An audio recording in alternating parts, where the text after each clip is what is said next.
Well, of course, my mind always goes first to the Upper Peninsula because it's just so beautiful. And the variety of trees up there is quite stunning. I think a lot of people think of the Upper Peninsula mostly for evergreens. There are a lot of green trees around there. But you also find, more than 100 varieties of deciduous trees in the Upper Peninsula.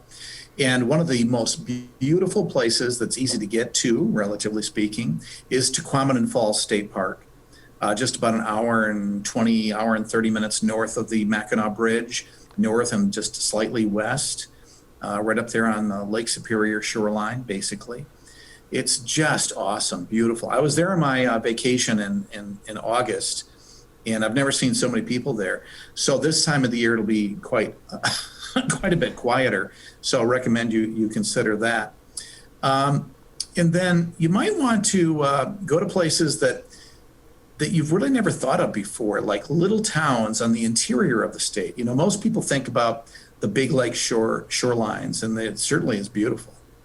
And we'll mention one of those in just a minute, but I'd suggest going to small places. So, because you can naturally distance, there aren't a lot of people there ever, especially this time of the year, but you can see some really cool things. So if you took that, what I call the Sauk Trail, that 12, it was an animal trail, and then a Native American trail, then it was a wagon train trail, and now it's a route that basically goes around the 94 corridor, south of 94.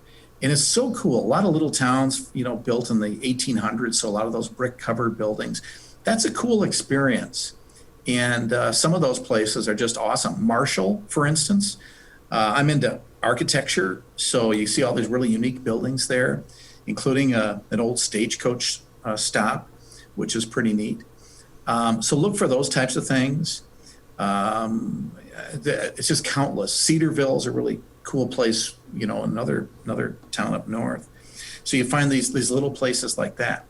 Now, if you are looking for waterfront experiences, most of the state kind of thinks of the west coast of the Lower Peninsula, and a lot of people go there, and it's beautiful. But when's the last time you went to the East Coast, maybe to Port Huron? I was just there the other day, and it was reminded about the Edison themes, because Edison spent his time there.